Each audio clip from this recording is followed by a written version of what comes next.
Over the past 2 decades, state building has developed into becoming an integral part and even a specific approach to peace building by the international community. Observers across the political and academic spectra have come to see the state-building approach as the preferred strategy to peace building in a number of high-profile conflicts, including the Israeli-Palestinian, Bosnia, Iraq, and Afghanistan. According to the political scientist Anders Persson, internationally led state building is based on 3 dimensions: a security dimension, a political dimension, and an economic dimension.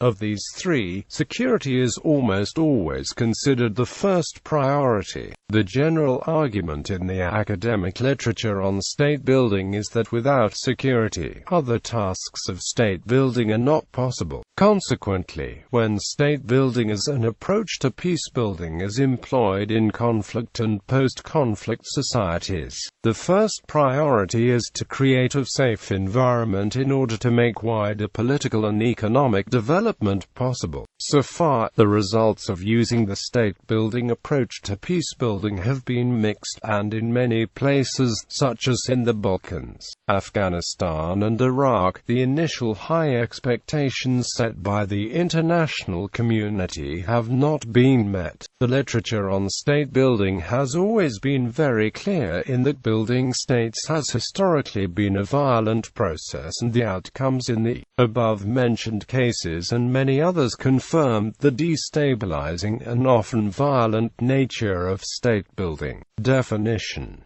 There are 2 main theoretical approaches to definitions of state building. First, state building is seen by some theorists as an activity undertaken by external actors attempting to build or rebuild the institutions of a weaker, post-conflict or failing state. This exogenous or international relations school views state building as the activity of one country in relation to another, usually following some form of intervention. The second, developmental theory, followed a set of principles developed by the OECD in 2007 on support to conflict-affected states, which identified backward state building as an area for development assistance. The results or work commissioned by donor countries on definitions, knowledge and practice in state building. This work has tended to draw heavily on political science. It has produced definitions that view state building as an indigenous, national process driven by state-society relations. This view believes that countries cannot do state building outside their own borders. They can only influence, support or hinder such processes. Illustrations of this approach include a Think Peace commissioned for OECD and a research study produced by the Overseas Development Institute. The developmental view was expressed in a number of papers commissioned by development agencies. These papers tend to argue that state building is primarily a political process rather than just a question of technical capacity enhancements, and sees state building as involving a threefold dynamic of political deals, the prioritization of core government functions, and the willingness to respond to public expectations. A further important influence on thinking on states affected by conflict was the World Bank's 2011 World Development Report, which avoided the language of state building while addressing some related themes. Across the 2 streams of theory and writing, there is a broader consensus that lessons on how to support state building processes have not yet been fully learned. Some believe that supporting state building requires the fostering of legitimate and sustainable state institutions, but many accept that strategies to achieve this have not yet been fully developed. Little of the post-conflict support to state building undertaken so far has been entirely successful. From an exogenous perspective, it can be argued that sustained focus on supporting state building has tended to happen in states frequently characterized by brutalized civilian populations, destroyed economies, institutions, infrastructure, and environments, widely accessible small arms, large numbers of disgruntled soldiers to be demobilized and reintegrated, and ethnically or religiously divided peoples. These obstacles are compounded by the fundamental difficulty of grafting democratic and human rights values onto countries with different political, cultural, and religious heritages. Pluralizing societies is theoretical in its viability for immediate political and economic stability and expediency. Ideological overtones can be met with opposition within host nations on issues of self-determination and external state trusteeship and stewarding of nascent institutional reform, or its creation could damage a tenuous post-conflict national self-identity. Both schools of thinking have generated critiques and studies seeking to test the propositions made. A more developmental approach with an emphasis on composite state-building processes would have implications for donor programs, diplomacy and peacekeeping. Some research has tried to test some of the ideas involved, and at least one donor agency issued a guidance note for its own programs. Important critiques were developed by NGOs such as Conciliation Resources and the Asia Foundation, focused primarily on Waite's proposition that a "political settlement" drives state building. There have also been attempts to test out the thesis by looking at individual areas of state provision, particularly the area of health care. Further research on state-society relations has also been undertaken by groups including the Secure Livelihoods Research Consortium and the Crisis States Research Center, while some development papers have tried to argue that state building takes place in all countries and that much can be learned from successful state building. There is a tendency to narrow the discussion to the most problematic contexts. As a result, much of the literature on state building is preoccupied with post-conflict issues. Critiques common to both schools include inadequate strategy and a lack of coordination, staffing weaknesses, and that funding is insufficient or poorly timed. Moreover, it is increasingly recognized that many of the tasks sought to be achieved are extremely complex and there is little clarity on how to best proceed. For instance, it is extremely difficult to provide security in a conflictual environment, or to disarm, demobilize and reintegrate armies successfully. It remains practically impossible to address vast unemployment in states where the economy is destroyed and there is high illiteracy, or to strengthen the rule of law in a society where it has collapsed. Moreover, the unintended negative consequences of international aid are more and more evident. These range from distortion of the economy to skewing relationship of accountability by the political elite towards internationals rather than domestic population. The United Nations Research Institute for Social Development determined that basic state capacities are to assist in the acquisition of new technologies, mobilize and channel resources to productive sectors, enforce standards and regulations, establish social pacts, fund, deliver and regulate services and social programs. States must be able to create the political capacity to address the extent to which the necessarily coalitions or political settlements can be built. Resource mobilization capacity to generate resources for investment and social development. Allocate resources to productive and welfare-enhancing sectors. When developing this infrastructure, a state can meet several roadblocks, including policy capture from powerful segments of the population, opposition from interest groups, and ethnic and religious division. Developing countries have tried to implement different forms of government established in advanced democracies. However, these initiatives have not been fully successful successful. Scholars have looked back at the development of Europe to determine the key factors that helped create bureaucracies that were sustainable throughout the centuries. Application of predatory theory to state building. When studying the development of European states, Charles Tilly identified that European countries engaged in 4 activities: war-making, eliminating and neutralizing their own rivals; state-making, eliminating and neutralizing the rivals inside their own territory; protection, eliminating and neutralizing the enemies of the clients; extraction, acquiring the means of carrying out the first 3 activities.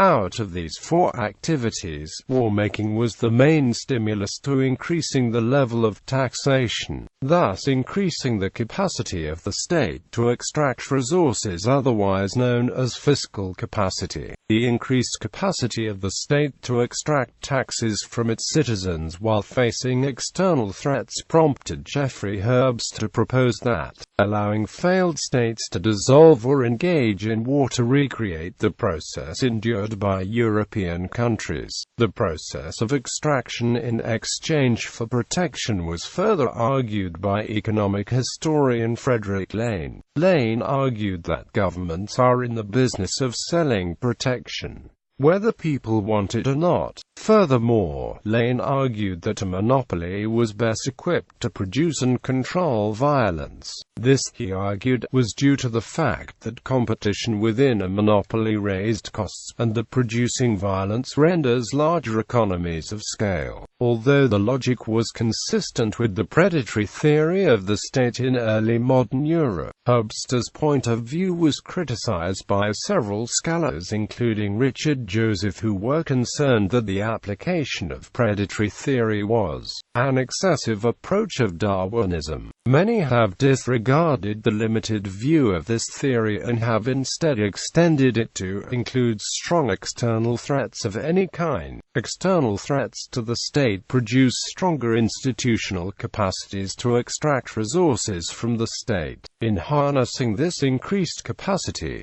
Centino describes the state as a machine that requires a driver that is able to use the increased capacity to expand influence and power of government. The driver can be state personnel, a dominant class, or a charismatic individual. Without these drivers, the political and military machine of the state has no direction to follow, and therefore, without this direction, war and the increased resources extracted from war cannot be used for growth.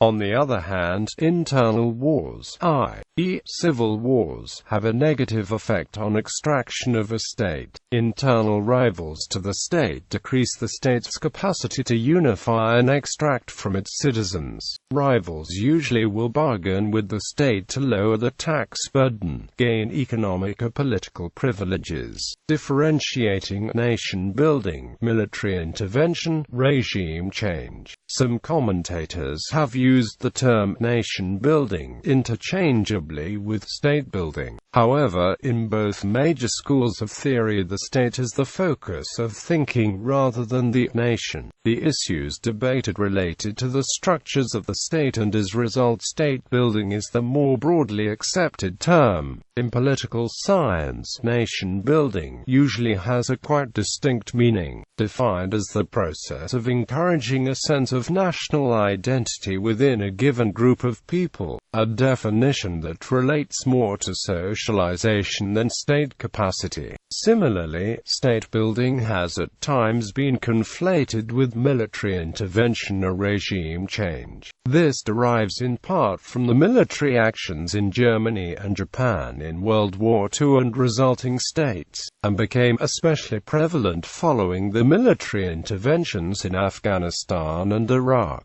However, the conflation of these two concepts has been highly controversial, and has been used by opposing ideological and political forces to attempt to justify or reject as an illegal military occupation the actions in Iraq and Afghanistan.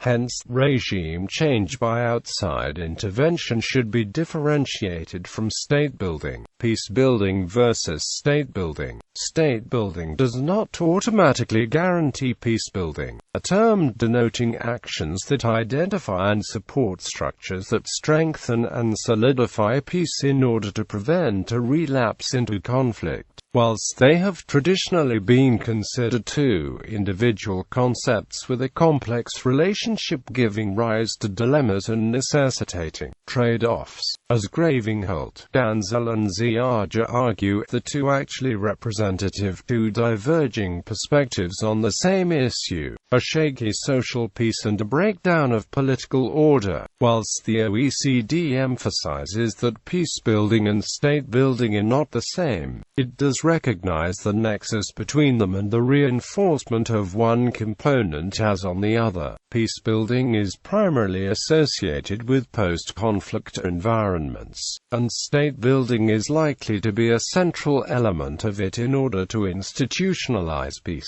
Paris's model, including the peace building and state building, is one of the better-known ones. He advocates an internationalization before liberalization approach, arguing that peace building must be geared towards building liberal and effective states, thus avoiding the pathologies of liberalization, while placing war-shattered states on a long-term path to democracy and market-oriented economics. Despite the advantages of incorporating peace building and state building in the same model, applicational limitations should be recognized. In practice, foreign and security policy making still largely treat them as separate issues. Moreover, academics often approach the subjects from different angles. Either Shaw and Lambach caution that in practice, interventions that attempt the ambitious goals that Paris sets out may be coercive and driven by the end justifies the means outlook. This concern is acute in United Nations peacekeeping missions, for there have been instances where peace builders aspire not only to go a step further and eradicate the causes of violence,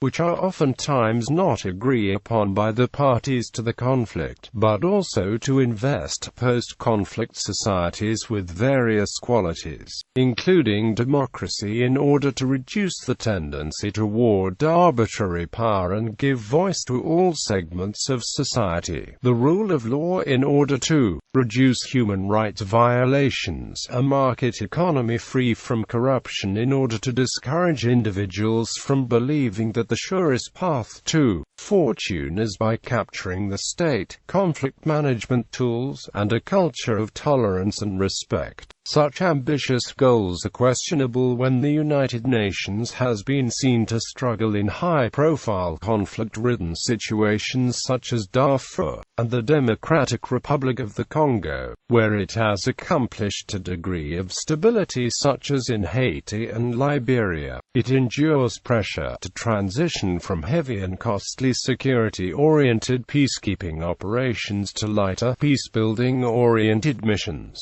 Introducing state building to mandates is controversial not only because this would entail extra costs and commitments, but also because the expansion of peacekeeping into these areas has de facto extended the authority of the Security Council, with political, financial, institutional, and bureaucratic implications that have yet to be fully addressed. Due to the inherently political nature of state building, interventions to build the state can hinder peace, increasing group tensions and sparking off further conflict. The strength of the consensus that has emerged stressing that a minimally functioning state is essential to maintain peace, ignores the complications that poor legitimacy and inclusion can lead to in the future, undermining the whole process. For instance, while the Guatemala peace accords were considered successful, the formal substance of these agreements has not altered power structures that have been in place for decades in any substantial superficial manner. The underlying understanding among elites that the privileges and hold on power and not to be touched appears to remain. Therefore, while the Accords may be deemed successful because they prevented the outbreak of war, this success was tainted by the implications made by a subsequent report published by the Commission of Historical Clarification in February 1999. In it, particular institutions were singled out as responsible for extensive human rights abuses. State institutions were attributed responsibility for 93% of these, and the guerrilla forces 3%. In unexpectedly strong language, the report described Guatemalan governmental policy at the height of the war as a policy of genocide. The reinforcement of these state institutions as part of the peacebuilding process aimed at, by association, efforts to appease or buy off certain interest groups in the interest of peace may undermine state-building exercises, as may power-sharing exercises that could favor the establishment of a political settlement over effective state institutions. Such political settlements could also enshrine power and authority with certain factions within the military, allowing them to carve up state resources to the detriment of state-building exercises. Sometimes peace-building efforts bypass the state in an effort to bring peace and development more quickly. For example, it was found that many NGOs in the Democratic Republic of Congo were building schools without involving the state. The state also may be part of the problem, and over-reliance on the state by international actors can worsen security inside the country. Conversely, state corruption can mean that state-building efforts serve only one ethnic, religious, or other minority group, exacerbating tensions that could escalate towards violence. State-building can also assist predatory states to strengthen their institutions, reinforcing abusive authority and further fueling grievances and popular resistance. In practice, however, there remains confusion over the differences between state-building and peace-building. The UN's High-Level Panel on Threats, Challenges and Change stated that, along with establishing security, the core task of peacebuilding is to build effective public institutions that, through negotiations with civil society, can establish a consensual framework for governance with the rule of law. Additionally, a 2004 UN study found that a number of UN officials felt that the establishment of effective and legitimate state institutions was a key indicator of a successful peace operation. Market-oriented aid. Aid is an important part to the development dialogue. In the 1980s and 1990s, due to a series of economic crises and unsuccessful attempts in intervention programs in Africa, Latin America, and Eastern Europe, the international community shifted towards a market-oriented model of foreign aid.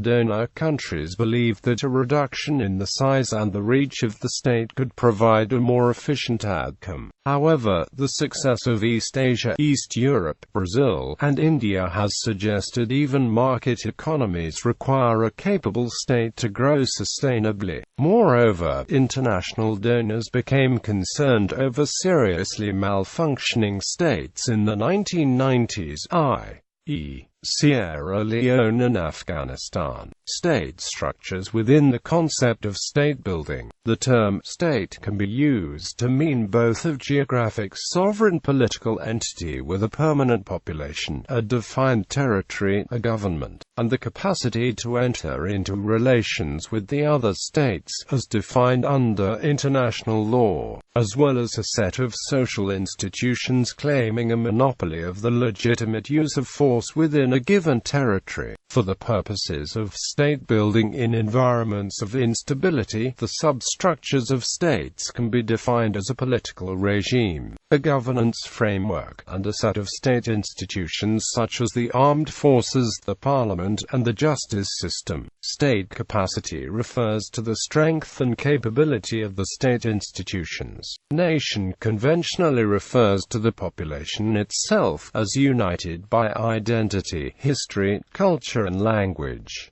Authoritarian regime. Governments that have implemented the top-down method present the idea that there is a great external threat that can diminish the capabilities of a state and its citizens. The perceived threat creates an incentive that focuses policy, makes elites cooperate, and facilitates the adoption of a nationalistic ideology. In an authoritarian government, political, military, and ideological power is concentrated to be conducive to policy continuation.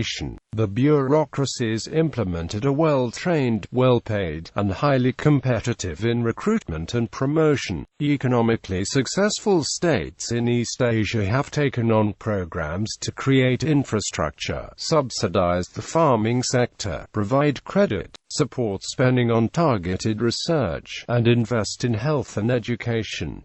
However, most governments are non-developmental and unstable. Furthermore, even when countries have tried to pursue authoritarian strategies that have worked, specifically Brazil, a divided military, regional oligarchs in power, and vast disparities in inequality delegitimized the regime.